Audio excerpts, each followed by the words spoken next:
आमतौर पर जब भी हमारे समाज में किसी क्रांतिकारी शब्द का जिक्र होता है तो दिमाग में सबसे पहली इमेज क्या बनती है? वही एक जवान लड़का जिसके हाथ में पिस्टल है। हाँ बिल्कुल, हाथ में पिस्टल, जो फांसी के फंदे को चूम रहा है और इनकलाब के नारे लगा रहा है। मतलब एक विद्रोही जो पूरी तरह से इमोशंस, गुस्से और देश प्रेम से भरा हुआ है। हम उस जज्बे की तो बहुत कदर करते हैं, लेकिन हम उस पिस्टल के पीछे की जो एक बेहद पेनी और लॉजिकल सोच थी ना, उसको कहीं ना कहीं भूल जाते हैं। एकदम सही, उसको पूरी तरह से नजरअंदाज कर देते हैं। और आज की इस गहरी चर्चा में हम उन्हीं पन्नों की गहराई में उतरकर ठीक इसी दर्शन को, इसी फिलॉसफी को समझने की कोशिश करेंगे। राइट। हमारे सामने आज भारत के सबसे महान विचारकों और क्रांतिकारियों में से एक भगत सिंह के दो बेहद हिस्टोरिकल डॉक्यूमेंट्स हैं। पहला है उनका बहुत ही फेमस लेख मैं नास्तिक क्यों हूँ, जो उन्होंने अपनी फांसी से कुछ समय पहले लाहौर जेल की काल कोठरी में लिखा था। और दूसरा उनके एक साथी थे, लाला रामसरण दास। हाँ, लाला रामसरन दास की कविता की किताब थी ड्रीमलैंड।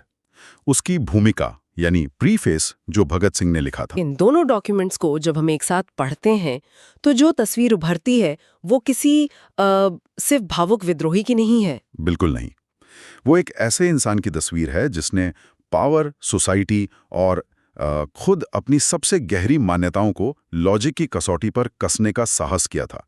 पर यहाँ आगे बढ़ने से पहले एक बात एस्टैब्लिश करना बहुत जरूरी है। हाँ बताइए। इन दोनों हिस्टोरिकल डॉक्यूमेंट्स में धर्म, ईश्वर और सोशल सिस्टम्स को लेकर जो विचार है वो बेहद तीखे और पॉलिटिकली सेंसिटिव है।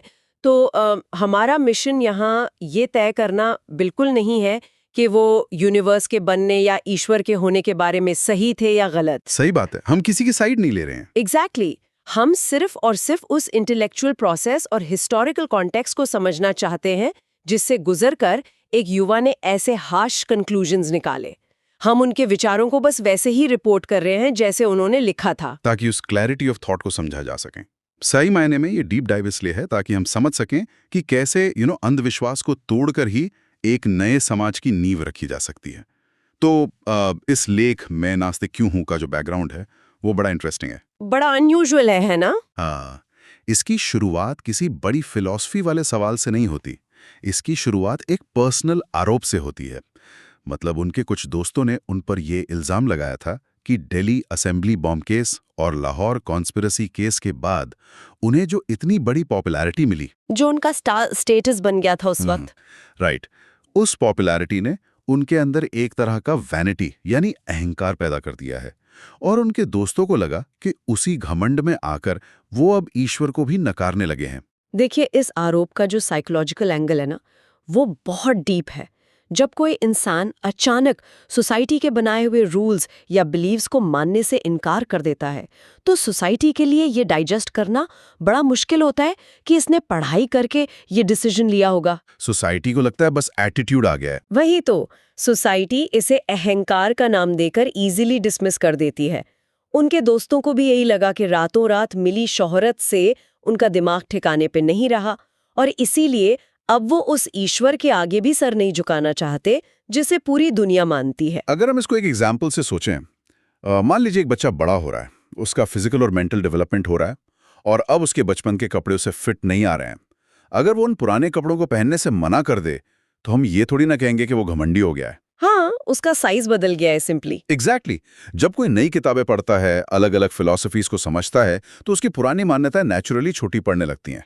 लेकिन यहाँ मेरे दिमाग में एक डाउट आता है। क्या? देखिए, एक कट्टर आर्य समाजी परिवार का लड़का जिसके दादा पिता सब ईश्वर को मानते थे, जो बचपन में गायत्री मंत्र जपता था, क्या ये पॉसिबल नहीं है कि बस विदेशी फिलोसोफर्स को पढ़कर या अपनी फैमिली से रेबेल करने के लिए उसने ये नास्तिकता अपना लियो? आई मीन, यंग एज में ऐसा इंटेलेक्चुअल रिबेलियन तो आम बात है ना। ये सवाल बहुत नेचुरली दिमाग में आता है, पर जब हम उनके सफर को एक्चुअली डीपली देखते हैं तो ये थ्योरी टूट जाती है। ये कोई यूथ का अचानक से आया हुआ रेबल फेज नहीं था। भगत सिंह ने अपने लेख में बहुत क्लियरली बताया है कि शुरुआती दौर में वो खुद एक रोमांटिक क्रांतिकारी थे। अच्छा। हाँ, उनका जो पहला क्रांतिकारी ग्रुप था उसके लीडर थे सचिंद्रनाथ सन्याल और सन्याल जी की एक बड़ी फेमस किताब थी बंदी जीवन, जिसमें ईश्वर की बहुत गहरी स्तुति यानी पूजा की गई थी। और सिर्फ वही नहीं, काकोरी के जो शहीद थे रामप्रसाद बिस्मिल, वो एक कट्टर आर्य समाजी थे। राजेंद्र लाहिरी जैसे क्रांतिकारी तो उपनिषदों का पाठ करते थे। वेट, यानी उनके आसपास का पूरा माहौल, उनके आदर्श, उनके सीनियर्स सब ईश्वर में डीपली बिलीव करते थे। बिल्कुल। तो फिर नास्तिक होना तो उनके लिए अपने ही दोस्तों के बीच एक तरह का आइसोलेशन चुनने जैसा हो गया ना, एक अकेले पड़ जाने वाली बात थी। और यही बात इस बदलाव को और भी ऑथेंटिक बनाती है। जब भगत सिंह के कंधों पर क्रांतिकारी दल की पूरी रिस्पॉन्सिबिलिटी आई तो उन्हें रियलाइज हुआ कि देखो, सिर्फ जज्बात और देश प्रेम से आज़ादी की इतनी लंबी लड़ाई नहीं लड़ी जा सकती। जब वो विरोधियों से डिबेट करते थे तो उन्हें ठोस लॉजिक की जरूरत फील हुई। वेपन्स के साथ साथ दिमाग को भी शार्प करना था। सही कहा। तब उन्होंने अंधाधुंध पढ़ना शुरू किया। उन्होंने चार्ल्स डार्विन की थियोरी ऑफ एवोल्यूशन पढ़ी, जिससे उन्हें समझ आया कि ये दुनिया और इंसान किसी ईश्वर के 6 दिन के काम का रिजल्ट नहीं है, बल्कि एक नेचुरल बायोलॉजिकल प्रोसेस है। फिर उन्होंने मिखाइल बकुनिन की किताब पढ़ी, गॉड एंड स्टेट। ओह, वो तो काफी रैडिकल टेक्स्ट है। बहुत रैडिकल। बकुनिन का लॉजिक बड़ा क्लियर था कि अगर ईश्वर सुप्रीम है तो इंसान तो हमेशा गुलामी रहेगा, और अगर सच्ची आज़ादी चाहिए तो इस सुप्रीम पावर को नकारना ही पड़ेगा। इसके अलावा उन्होंने मार्क्स, लेनिन और ट्रॉट्स्की को पढ़कर समाज और इकोनॉमिक्स के मटीरियलिस्ट पहलुओं को समझा। ये नॉलेज का एक ऐसा एक्सप्लोजन था जिसने उनके आर्य समाजी फाउंडेशन को पूरी तरह हिला कर रख दिया। पर देखिए, किताबों में पढ़कर किसी नई आइडियोलॉजी को अपना लेना और दोस्तों के बीच बंद कमरे में उस पर डिबेट करना एक बात है, लेकिन किसी विचार की असली टेस्ट तो तब होती है ना जब आपकी जान दांव पर लगी हो। सही बात है। I mean, जब सब कुछ ठीक चल रहा हो तब रेबल दिखना कूल लगता है, लेकिन उन्हें जब 1927 में लाहौर में अरेस्ट किया गया, पुलिस लॉकअप में हफ्तों तक अकेले रखा गया और उनके सर पर तो मौत की तलवार लटक रही थी, उस टाइम तो डर लगता ही है ना। डर तो इंसानी फितरत है। वही तो उस अकेलेपन और खौफनाक माहौल में क्या इंसान के अंदर की वो बेसिक आदत नहीं जागती जहां वो किसी सुपर पावर या भगवान से हेल्प मांगता है? मैं बस ये समझना चाह रहा हूं कि मौत के सामने खड़े होकर भी भगवान को ना मानना, क्या ये उनके उसी अहंकार या जिद का सबूत नहीं था? इंटरेस्टिंगली, भगत सिंह इस ह्यूमन वीकनेस को खुद एक्सेप्ट करते हैं। जब उन्हें लाहौर फोर्ट की कल कोठरी में रखा गया तो कुछ पुलिस वालों ने उनसे कहा कि देखिए, आपके खिलाफ फांसी के लिए इनफ एविडेंस है। तो उन पुलिस वालों ने सिंपैथी दिखाते हुए एडवाइस दी कि अब आप सुबह शाम ईश्वर की प्रार्थना कीजिए, आखिरी वक्त है। तो उन्होंने प्रे किया एक बार भी? नहीं। भगत सिंह लिखते हैं कि ये उनके लिए सबसे बड़ी और फाइनल टेस्ट थी। उन्होंने इस बात पे बहुत गहरी सोच विचार की कि क्या उनका नास्तिक होना सिर्फ अच्छे दिनों का एक इंटेलेक्चुअल शौक था। उन्होंने डिसाइड किया कि वो फेयर वेदर एथियस्ट नहीं बनेंगे। फेयर वेदर एथियस्ट, सुख के दिनों के नास्तिक, ये तो बड़ा ब्रूटल और ऑनेस्ट सेल्फ असेसमेंट है। बिल्कुल। उन्होंने ये कंक्लूजन निकाला कि अगर वो मौत के डर से या किसी चमत्कार से बचने की उम्मीद में प्रेयर करते हैं तो ये उनकी सबसे बड़ी कायरता और सेल्फिशनेस होगी। उन्होंने रिलीजन को एक साइकोलॉजिकल लेंस से देखा। उनके हिसाब से मुसीबत के वक्त भगवान का सहारा लेना एक तरह के नशे की तरह है। नशे की तरह? कैसे? जैसे कोई इंसान दर्द से बचने के लिए शराब पीता है या ओपियम लेता है, वैसे ही डर गया इंसान भगवान का नाम लेता है ताकि वो उस डर को थोड़ी देर के लिए नम कर सके। लेकिन भगत सिंह एक रियलिस्ट थे। वो बिना किसी नशे या सहारे के अपनी मौत का सामना खुली आंखों से करना चाहते थे। इसलिए उन्होंने उन दिनों में एक बार भी प्रार्थना नहीं की। वाओ, मतलब तूफान के बीच अकेले खड़े रहने के लिए सच में बहुत स्ट्रांग इंटरनल पावर चाहिए। एग्जैक्टली। बच्चों का खेल नहीं है ये। तो अगर हम इस मेंटल जर्नी से आगे बढ़ें और उनके उन आर्ग्यूमेंट्स की बात करें जो उन्होंने बिलीवर्स को दिए थे, तो वहां बातें और भी चैलेंजिंग हो जाती हैं। उन्होंने सर्वशक्तिमान यानी ऑल पावरफुल ईश्वर के कॉन्सेप्ट को ही पूरा क्वेश्चन कर दिया। उनका बेसिक पॉइंट था कि अगर ईश्वर है तो दुनिया में इतना दुख क्यों है? ये फिलॉसफी का बड़ा पुराना सवाल है, प्रॉब्लम ऑफ ईविल। हाँ, और उनके सवाल बहुत ही तीखे और डायरेक्ट थे इस पर। वो पूछते हैं कि अगर कोई ऑल पावरफुल और ऑल नोइंग ईश्वर है जिसने इस दुनिया को बनाया है, तो उसने ऐसी दुनिया बनाई ही क्यों जहां हर तरफ ट्रेजेडी, भूखमरी, बीमारी और एक्सप्लॉयटेशन है? राइट। अगर उसने ये दुनिया सिर्फ अपने एंजॉयमेंट के लिए बनाई है तो उसमें और हिस्ट्री के सबसे क्रूअल डिक्टेटर्स में क्या फर्क रह गया? अगर इसको आज के एक प्रैक्टिकल एग्जाम्पल से सोचें, मान लीजिए एक सीईओ है किसी बड़ी मल्टीनेशनल कंपनी का, वो कंपनी पूरी तरह डूब रही है, एम्प्लॉइज रो रहे हैं, हर तरफ क्योस है, और वो सीईओ बस अपने आलीशान कैबिन में बैठकर आराम से ये सब देख रहा है। हम तो सीईओ को इनकॉम्पिटेंट कहेंगे ना, या क्रूल कहेंगे। बिल्कुल कहेंगे, उसे फायर करने की बात होगी। हाँ, हम ये बोलकर उसको डिफेंड थोड़ी करेंगे कि अरे ये तो सीईओ की रहस्यमयी लीला है जिसे हम समझ नहीं सकते। और भगत सिंह दुनिया बनाने वाले के साथ एग्जैक्टली यही कर रहे हैं। वाओ। वो उसे अकाउंटेबिलिटी के दायरे में ला रहे हैं। और इसी वजह से भगत सिंह अपने लेख में ईश्वर की तुलना रोम के क्रूअल डिक्टेटर नीरो और मंगोल शासक जेंगिस खान से करते हैं। नीरो ने तो अपने एंटरटेनमेंट के लिए रोम का सिर्फ एक हिस्सा जलाया था। जेंगिस खान ने अपने मजे के लिए कुछ हजार लोगों को मारा था, और हिस्ट्री आज तक उन्हें माफ नहीं करते। तो उन्हें मॉन्स्टर मानती है हिस्ट्री। एग्जैक्टली। तो भगत सिंह पूछते हैं कि उस ऑल पावरफुल शाश्वत नीरो यानी इटर्नल नीरो को कैसे सही ठहराया जाए, जो हर दिन हर मिनट अनगिनत ट्रेजेडीज पैदा कर रहा है। कैपिटलिस्ट्स द्वारा मजदूरों का खून चूसना, झुग्गी झोपड़ियों में भूखे मरते बच्चे।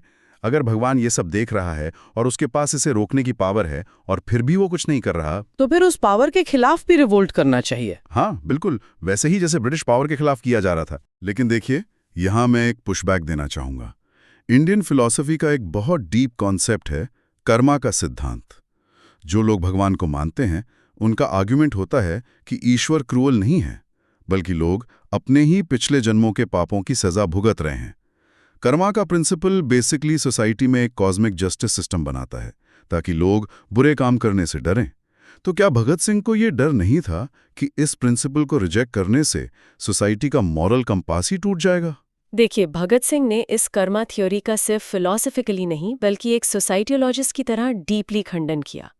उन्होंने उस पॉइंट को पकड़ा जहां कर्मा का सिद्धांत जस्टिस का नहीं बल्कि इनजस्टिस को मेंटेन करने का एक टूल बन जाता है। वो कैसे? वो सवाल करते हैं कि अगर पनिशमेंट का मकसद किसी इंसान को रिफॉर्म करना या सुधारना है, तो किसी को उसके पिछले जन्म के पाप के लिए 84 लाख योनियों में भटकने से या उसे कुत्ता या पेड़ बना देने से वो इंसान एग्जैक्टली क्या सीखेगा? हाँ, पेड़ बनकर क्या रियलाइज करेगा कोई? वही ना।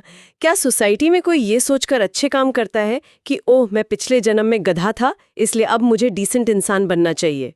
ये कंप्लीटली इलॉजिकल लगता है उन्हें। और इसका सबसे बड़ा इम्पैक्ट तो लोअर कास्ट पर पड़ता है। सही पकड़ा आपने।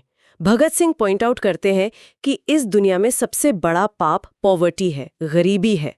जो इंसान एक गरीब अछूत के घर पैदा होता है, उसे सोसाइटी ना तो एजुकेशन देती है ना रिस्पेक्ट, ऊपर से लोग उससे नफरत करते हैं। फिर ऐसी गरीबी और इग्नोरेंस में अगर वो कोई क्राइम कर दे तो इसकी सजा कौन भुगतेगा? सोसाइटी का फॉल्ट है वो तो। एग्जैक्टली। उन्होंने अनसेल्फिश क्लासेस पर डायरेक्ट अटैक किया, जिन्होंने सेंचुरीज तक ज्ञान यानी वेदास तक लोअर कास्ट्स की रीच रोकी। वो याद दिलाते हैं कि कैसे पुराने टाइम में अगर किसी लोअर कास्ट वाले ने वेदों का श्लोक सुन लिया तो उसके कानों में पिघला हुआ सीसा यानी लेड डालने का रूल था। हॉरिफाइंग। और ये सब इंसानों ने किया इंसानों के खिलाफ। बिल्कुल। और इसे जस्टिफाई कैसे किया गया?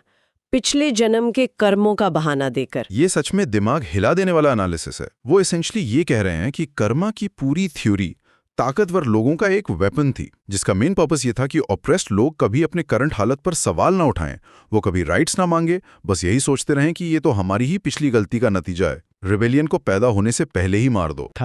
सिंक्लेयर ने कहा था कि आदमी को ऐसी फिलॉसफी सिखा दो जहां वो आत्मा की अमरता और अगले जन्म पर ट्रस्ट करने लगे, और उसके बाद उसको लूट लो। हाँ, उसके पास जो कुछ भी है सब लूट लो, वो उफ तक नहीं करेगा बल्कि लूटने में खुद आपकी मदद करेगा। भगत सिंह ये समझ चुके थे कि धर्म सिर्फ एक पर्सनल फेथ का मैटर नहीं है, ये एक्चुअली एक बहुत स्ट्रॉन्ग टूल है फॉर सोशल कंट्रोल। और जब तक ये मेंटल स्लेवरी नहीं टूटेगी तब तक आज़ादी यानी पॉलिटिकल और इकोनॉमिक आज़ादी उसके कोई मायने नहीं होंगे। प्रोसेस तो काफी क्लियर हो गया, लेकिन जब आप एक पुरानी इमारत गिराते हैं तो उस खाली जमीन पर क्या बनाना है, इसका प्लान भी तो होना चाहिए ना। बिना प्लान के डिस्ट्रक्शन का क्या फायदा? और इस प्लान का हिंट हमें उनके दूसरे डॉक्यूमेंट से मिलता है, ड्रीमलैंड की भूमिका से। हाँ, वहां उनका विजन दिखता है, पर यहाँ एक बड़ी अजीब सी सिचुएशन दिखती है।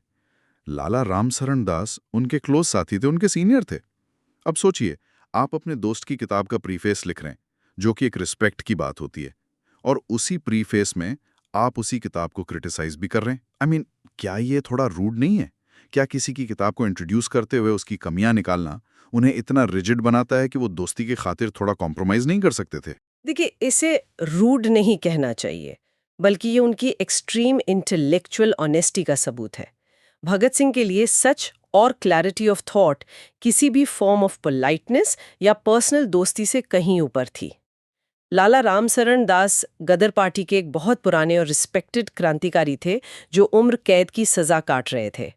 उनकी किताब ड्रीमलैंड में जो फिलॉसफी थी, उसका एक बड़ा हिस्सा मिस्टिसिज्म यानी रहस्यवाद और ईश्वर पर बेस्ड था। रहस्यवाद मतलब वही आत्मा परमात्मा वाली बात है? हाँ, मिस्टिसिज्म यूजुअली अनसीन वर्ल्ड और सोल पर फोकस करता है, पर इसके एग्जैक्टली ऑपोजिट भगत सिंह एक मटीरियलिस्ट थे, भौतिकवादी। अब यहाँ भौतिकवादी का मतलब ये नहीं कि वो लग्जरी या पैसे के पीछे भाग रहे थे। नहीं, मटीरियलिज्म फिलॉसफी वाला। हाँ, राइट। इसका मतलब है कि वो सोसाइटी की प्रॉब्लम्स का सॉल्यूशन किसी इमेजिनरी या डिवाइन दुनिया में नहीं ढूंढ रहे थे। वो इस एक्चुअली फिजिकल वर्ल्ड की इकोनॉमिक और ग्राउंडेड रियलिटीज को बदलकर सॉल्यूशन चाहते थे। उन्होंने ओपनली लिखा कि वो इस मिस्टिसिज्म को रिजेक्ट करते हैं। उन्होंने मार्क्स को कोट भी किया वहां पर कि धर्म जनता के लिए अफीम है। पर उन्होंने बुक की तारीफ भी की थी ना? हाँ, इतने स्ट्रॉन्ग डिसएग्रीमेंट के बाद भी उन्होंने बुक की तारीफ की, क्योंकि ये किताब उन पुराने क्रांतिकारियों के सेल्फलेस डेडिकेशन को रिफ्लेक्ट करती थी। तो मतलब ये सिर्फ क्रिटिसिज्म नहीं था, ये अपने फ्यूचर सोसाइटी का प्लान क्लियर करने का एक मौका था उनके लिए। अच्छा, एक और चीज, उन्होंने ड्रीमलैंड में जो दान या चैरिटी का आइडिया था, उस पर बहुत अग्रेसिवली अटैक किया है। अब नेचुरली सोसाइटी में तो दान देने को हमेशा एक बड़ा नोबल और पुण्य का काम माना जाता है, फिर उन्हें चैरिटी से प्रॉब्लम क्या थी? लाला रामसरण दास ने एक्चुअली कल्पना की थी कि उनके यूटोपिया में, उनके आदर्श समाज में लोग जरूरतमंदों को दिल खोलकर दान देंगे। पर भगत सिंह ने इस पर उन्हें करेक्ट करते हुए बड़े ब्लंट वर्ड्स में लिखा कि जिस फ्यूचर कम्युनिस्ट सोसाइटी को हम बनाना चाहते हैं ना, उसमें चैरिटी की कोई जगह या कोई जरूरत ही नहीं होनी चाहिए। क्यों? अगर लोग हेल्प कर रहे हैं तो अच्छी बात है ना? भगत सिंह का लॉजिक था कि चैरिटी की जरूरत तो पड़ती ही तब है जब सोसाइटी में एक्सट्रीम इनइक्वालिटी हो, जब एक के पास बहुत पैसा हो और दूसरा भूखा मर रहा हो। उनका क्लियर मानना था कि charity exists because theft exists, यानी इकोनॉमिक एक्सप्लॉयटेशन हो रहा है। एक परफेक्टली जस्ट सोसाइटी में कोई इतना गरीब होगा ही नहीं कि उसे दान मांगना पड़े। इसलिए दान देने वाले इन महान और नोबल लोगों की भी वहां कोई रिक्वायरमेंट नहीं होगी। ओह वाओ, ये तो चैरिटी करने वालों के हिडन ईगोस पर सीधी चोट है। मतलब हम लोग दान दे के एक्चुअली खुद को बड़ा महान और पुण्य आत्मा समझने लगते हैं, पर हम ये पूरी तरह भूल जाते हैं कि जिस सिस्टम ने उस आदमी को मांगने पे मजबूर किया, उस सिस्टम को ठीक करना दान देने से ज्यादा जरूरी है। एग्जैक्टली, बैंडेड लगाने से अच्छा बीमारी का इलाज करो। सही बात है। अच्छा, ये बताइए, क्या उन्होंने सोसाइटी में काम के डिवीजन को लेकर, लेबर को लेकर भी कुछ लिखा था?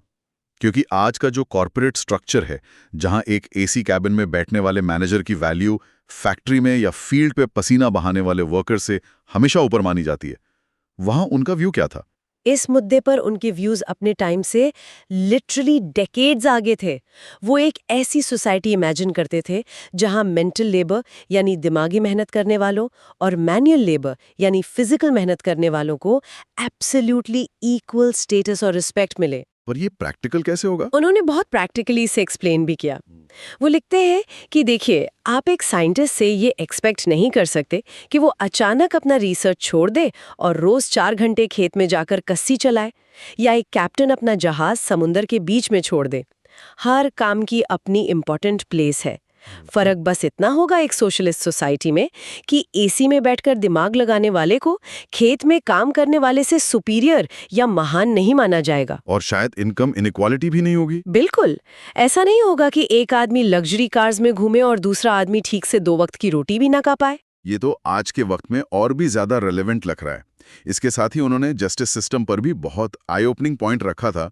आज भी हम लोग नेचुरली जस्टिस का मतलब सजा या बदला, रेट्रिब्यूशन मानते हैं। अगर किसी ने क्राइम किया तो उसे तकलीफ दो, तभी जस्टिस मिलेगा। उनका इस पर क्या विचार था? भगत सिंह ने क्लियरली लिखा कि जस्टिस सिस्टम का मेन पर्पस बदला लेना नहीं, बल्कि रिफॉर्म यानी सुधार करना होना चाहिए। उनका पॉइंट था कि जो भी क्रिमिनल्स हैं वो इसी अनइक्वल सोसाइटी की ही पैदाइश हैं, इसलिए प्रिजन्स को टॉर्चर चेम्बर या नरक बनाने की बजाय रिफॉर्म होम्स बनाना चाहिए, जहां इंसान को रियलाइज हो कि उसने क्या गलत किया है और उसे एक बेटर सिटीजन बनने की ट्रेनिंग और मौका मिले। लेकिन एक सेकंड, जब मैं ये सब सुनता हूं तो एक बहुत बड़ा पैराडॉक्स, एक विरोधाभास लगता है मुझे। कैसा पैराडॉक्स? हमें देखिए, एक तरफ तो वो इतनी पीसफुल, इक्वल और जस्ट सोसाइटी की बात कर रहे हैं, जहां कोई किसी को एक्सप्लॉइट ना करे, जहां चैरिटी तक की जरूरत ना पड़े, जहां बदले की जगह रिफॉर्म हो। और दूसरी तरफ उनकी खुद की आइडेंटिटी क्या है? एक मिलिटेंट क्रांतिकारी की, जिसने हथियार उठाए, बॉम्ब फेंके और जो प्रैक्टिकली पॉलिटिकल वायलेंस का सिंबल बन गया। तो ये जो पीस का उनका सपना था और वायलेंस का उनका टूल था, इन दोनों के बीच का बैलेंस कैसे समझें हम? ये विरोधाभास उन्हें खुद भी डीपली पता था, और इसको क्लियर करने के लिए उन्होंने रशियन रेवोल्यूशन के लीडर लेनिन का एक बड़ा कमाल का कोट यूज किया था। लेनिन ने एक बार अपने फ्रेंड और फेमस राइटर मैक्सिम गोर्की से कहा था कि उन्हें ऐसा मीठा संगीत सुनना पसंद है जो उनके अंदर इंसान के सर को प्यार से थपथपाने की इच्छा पैदा करे। Okay, sounds very peaceful. लेकिन लेनिन आगे कहते हैं कि ये वक्त सर थपथपाने का नहीं है। इस वक्त बिना किसी दया के उन खोपड़ियों को तोड़ना जरूरी है। हालांकि हमारा फाइनल एम दुनिया से हर तरह की वायलेंस को हमेशा के लिए खत्म करना ही है। भगत सिंह प्रैक्टिकली यही पॉइंट प्रूव कर रहे थे। वो वायलेंस के पुजारी नहीं थे, वो कोई खून के प्यासे सीरियल किलर नहीं थे, पर उन्हें पता था कि जब एक सड़ी हुई जालिम और हाईली ऑप्रेसिव सिस्टम जैसे कि ब्रिटिश रूल पूरी ब्रूटल पावर के साथ लोगों को कुचल रही हो, तो उसको आप प्यार से रिक्वेस्ट करके या हाथ जोड़कर नहीं हटा सकते। मतलब कंस्ट्रक्शन के लिए डिस्ट्रक्शन जरूरी है। अगर मैं इसे अपने उस पुराने एग्जाम्पल से जोड़ूं, तो जब आपको एक पुरानी, कमजोर और एक्चुअली डेंजरस बिल्डिंग की जगह पर एक नया और सेफ स्कूल या हॉस्पिटल बनाना है, तो ऑब्वियसली सबसे पहले उस बिल्डिंग को गिराना ही पड़ेगा, उस पर हथौड़ा चलाना ही पड़ेगा, हो सकता है डायनामाइट से उड़ाना पड़े। और वो तोड़ फोड़ किसी का पागलपन नहीं है, वो एक नए और बेटर फ्यूचर बनाने की ब्रूटल बट अनअवॉइडेबल कॉस्ट है। एकदम सही एनालिसिस है ये। उनका प्राइमरी गोल उस इंपीरियलिस्ट सिस्टम को जड़ से उखाड़ फेंकना था, जो एवरीडे बेसिस पर करोड़ों इंडियंस को टॉर्चर और एक्सप्लॉइट कर रहा था। उन्हें वायलेंस सिर्फ इसलिए करनी पड़ी ताकि फ्यूचर की जनरेशन ऐसी सोसाइटी में जिए जहां कभी हथियार उठाने की नौबत ही ना आए। अगर हम आज की इस पूरी डीप डाइव के धागों को एक साथ समेटें, तो एक बात एब्सोल्युटली क्लियर हो जाती है। भगत सिंह, जैसा कि हम शुरू में कह रहे थे, बस गुस्से से भरे हुए एक जज्बाती यूथ नहीं थे। वो एक डीपली रियलिस्टिक, लॉजिकल और विजनरी थिंकर थे, जिन्होंने अपनी हर डीप सीटेड बिलीफ को, चाहे वो धर्म हो, सोशल स्ट्रक्चर हो या यहाँ तक कि उनके अपनों के व्यूज हों, पूरी निर्दयता के साथ लॉजिक पर परखा। उनका ट्रस्ट था कि अंधविश्वास और ब्लाइंड फेथ आदमी का दिमाग लॉक कर देते हैं। किसी भी देश या सोसाइटी की आगे बढ़ने की सबसे पहली शर्त ही क्रिटिकल थिंकिंग होती है, और नॉलेज की सच्ची वैल्यू तभी है जब उसे बिना डरे इंप्लीमेंट किया जाए। बिल्कुल, ये उनके लाइफ की सबसे बड़ी लेगेसी है। उन्होंने प्रैक्टिकली हमें ये सिखाया कि एग्जिस्टिंग रूल्स पे क्वेश्चन उठाना ही रिवोल्ट का यानी क्रांति का पहला और सबसे मेन स्टेप होता है। बिना सवाल किए आप बदलाव नहीं ला सकते। लिए एक आखिरी और थोड़ा अनकंफर्टेबल थॉट छोड़ना चाहते हैं। भगत सिंह का ये मानना था कि सच्ची क्रांति के लिए लगातार पढ़ते रहना, स्पेशली अपने से उल्टे विचारों को पढ़ना और अपनी ही आइडियोलॉजीज पे सवाल उठाना बहुत जरूरी है। अब आज के इस डिजिटल जनरेशन में सोचिए, जहां सोशल मीडिया के एल्गोरिदम्स हमें एग्जैक्टली वही फीड करते हैं जो हम पहले से मानते हैं। हम सब एक ऐसी डिजिटल एको चेम्बर में फंस चुके हैं जो सिर्फ हमारी खुद की बायस को और मजबूत करता है। ऐसे वक्त में ये सवाल चुभ सकता है, क्या आज के दौर का कोई यूथ प्रैक्टिकली उन किताबों तक पहुंच भी पाएगा, उन अपोजिंग और अनकंफर्टेबल आइडियाज को फेस कर पाएगा जिन्होंने भगत सिंह का दिमाग खोला था? या फिर आजकल के हमारे सारे प्रोटेस्ट्स और मूवमेंट्स बस एल्गोरिदम्स की सेट की हुई एक कंफर्टेबल और सेफ एक्टिविटी बनकर रह गए हैं? बहुत वैलिड सवाल है। क्या हम जेन्युइनली फ्रीली सोच रहे हैं या हम बस वही डाइजेस्ट कर रहे हैं जो स्क्रीन हमें परोस रही है? एक ऐसा पॉइंट जो हमें हमारे ही दिमाग में बनी हुई इनविजिबल दीवारों को देखने पर मजबूर कर देता है। हमेशा याद रखिए, एक सच्चे थिंकर का सबसे पावरफुल हथियार उसकी पिस्टल नहीं, बल्कि उसकी सवाल पूछने की कैपेसिटी होती है। तो सुनते रहिए और सबसे जरूरी, सोचते रहिए।